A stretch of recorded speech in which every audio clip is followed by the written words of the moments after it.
Hello everyone, this is Ashna. Today we'll complete मास धातु within 10 minutes. पहले तो निष्पत्ति। मास शब्द मान धातु से निष्पन्न हुआ है, जिसका अर्थ है मापन योग्य द्रव्य। अब इसके पर्याय है कुछ कुछ: पेशीतम, तरसम, मास, पल्लम, क्रव्य, आमिषम। आगे मास धातु के कर्म। जैसे सुश्रुत ने बताया कि मास धातु के जो कर्म है वो शरीर की पुष्टि और मेद की पुष्टि बताई है, और उसका तात्पर्य मतलब कंक्लूजन क्या निकलता है कि शरीर की बल की पुष्टि है। बल की पुष्टि होने पर क्या होगा? मांस का रूप पेशी अस्थियों के साथ मिलकर शरीर के सभी चेष्टामूलक कार्यों का संपादन करता है। जो भी फंक्शनिंग चल रही है बॉडी में, वो मसल और बोन्स दोनों एक साथ जब मिलते हैं, जुड़ते हैं, वो कार्य करते हैं। पेशी से लिया है मसल फाइबर्स। ठीक है, जैसे लास्ट पेज में आपको जब चैप्टर खत्म होता है मांस धातु का, तब आपको उसकी संख्या दी है अकॉर्डिंग टू डिफरेंट आचार्य, तो वो एमसीक्यू पॉइंट ऑफ व्यू से इम्पॉर्टेंट है। अब उसके आगे कुछ कुछ आचार्य ने अपने मत दिए हैं कि मास धातु का कर्म कैसे लिया जा सकता है। जैसे पहले वाग्भट है, उन्होंने दिया है कि लेप बताया है, लेप। अरुंधत के अनुसार लेप का अर्थ उपदेह है। देह से क्या समझते हो आप? शरीर। और उपदेह मतलब देह के ऊपर जो लेपन चल रहा है वो मांस के द्वारा होता है। जबकि हेमाद्री ने लेप का अर्थ भिक्तित्व मुक्ति में दिया है, अर्थात कच्ची दीवार पर मिट्टी का लेपन करना। चक्रपाणी और ढलन ने मांस धातु का कर्म अस्थियों का लेपन बताया है। ये हमने पढ़ा है पहले भी। जैसे फ्रेमवर्क ऑफ स्केलेटन है, उसके ऊपर मसल्स की कोटिंग है, तभी तो पूरा मतलब बॉडी दिखाई देता है हमें से। आगे मांस धातु के स्थान। मांस धातु के स्थान उन्होंने वर्णन नहीं किया है, लेकिन मांस धातु का जो विभक्त रूप पेशी के स्थान का वर्णन किया है आचार्य सुश्रुत ने। वेरी वेरी इंपॉर्टेंट, जिसका एकदम पॉइंट वाइज दिया है: सीरा, स्नायु, अस्थि, पर्व तथा संधिया। मांस दिखने में कैसा है? सॉलिड इन नेचर है, तो इसलिए पृथ्वी महाभूत की अधिकता होगी। आगे मांस धातु क्षय के लक्षण। मांस का क्षय होने पर अक्षग्लानि। आपने देखा रहेगा कि जो कम मस्कुलर होता है ना, उसकी आंखें ऐसे हमेशा एकदम डिप्रेस्ड सी रहती है, ऐसे एकदम आंखें ऐसे थोड़ी सी लो लो रहती है एकदम, तो उसे कहते हैं अक्षग्लानि। गंड एवं स्विक प्रदेश में शुष्कता तथा संधि वेदना लक्षण उत्पन्न होते हैं।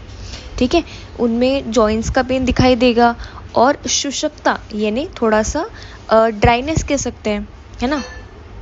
आगे मांस धातु वृद्धि के लक्षण। अगर मांस की वृद्धि हो जाए, पहले तो ये पार्ट्स याद कर लो कि स्फिग, गंड, ओष्ठ, उपस्थ, ऊरु प्रदेश, बाहु एवं जंगा। अतिवृद्धि तथा शरीर में भारीपन उत्पन्न होगा। ये तो आप मन से भी लिख सकते हो कि अगर ज़्यादा मस्कुलर रहेगा तो उसका बॉडी वेट भी ज़्यादा रहेगा, तो इसीलिए भारीपन उत्पन्न होता है। श्लोक याद कर सकते हो: मांस, स्फिग, गंड, ओष्ठ, उपस्थ, बाहु, जंगा यानी हाथ, पैर, उरु, थाई रीजन, जंगा, इसमें गुरु गात्रता यानी भारीपन दिखाई देता है। स्रोतस की बात करते हैं। आचार्य चरक ने बताई है स्नायु और त्वचा। स्नायु से क्या याद किया था हमने? लिगामेंट्स। और कंडा से याद किया था टेंडेंस। सुश्रुत ने बताया है कि स्नायु, त्वचा और रक्तवाही धमनियां बताई है। ठीक है, आगे मांससार पुरुष के लक्षण। अब कुछ कुछ लोगों को ऐसे रहता है कि जो सार पुरुष के लक्षण है वो याद नहीं होता है, क्योंकि हर धातु की याद करनी है। पहले तो क्या करना है, सिलेक्टिव जो भी रिपीट हो रहे पॉइंट्स, जैसे कुछ कुछ अच्छे गुण रहते हैं लास्ट में कि सरलता, आरोग्य, बल एवं दीर्घ आयु, ये हमेशा रिपीट होता है सार पुरुष के लक्षण में, तो वो तो ऐड करना ही है। और स्टार्टिंग में कुछ कुछ जैसे पार्ट्स याद कर लो, मैंने ये भी बताया था: गंड, हनु, ग्रीवा, स्कंद, उदर, वक्ष, कक्ष, हस्तपाद, संधि। अगर ये पार्ट्स आपने याद कर लिए थोड़े थोड़े, उसमें बस कुछ क्वालिटीज़ ऐड करनी है उस धातु के अनुसार। अब जैसे मांस धातु है, स्थिर, गुरु और शुद्ध मांस धातु में व्याप्त रहती है, तो उसके अकॉर्डिंग आपको क्वालिटीज़ याद करनी है। और ऐसे व्यक्ति में क्षमा, धृति, क्षमा जो जल्दी फॉरगिव कर देता है, धृति, धैर्य, धनवानी होना चाहिए, विद्या, सुख, सरलता, सिंप्लिसिटी होनी चाहिए, आरोग्य, बल एवं दीर्घ आयु पाई जाती है। ठीक है, क्वेश्चन सॉल्विंग करते हैं। मापन करने योग्य प्रथम धातु कौन सी है? इंट्रोडक्शन में ही दिया था, मापन करने वाली द्रव्य धातु मास धातु है। अरुंधत के अनुसार लेप का अर्थ क्या है?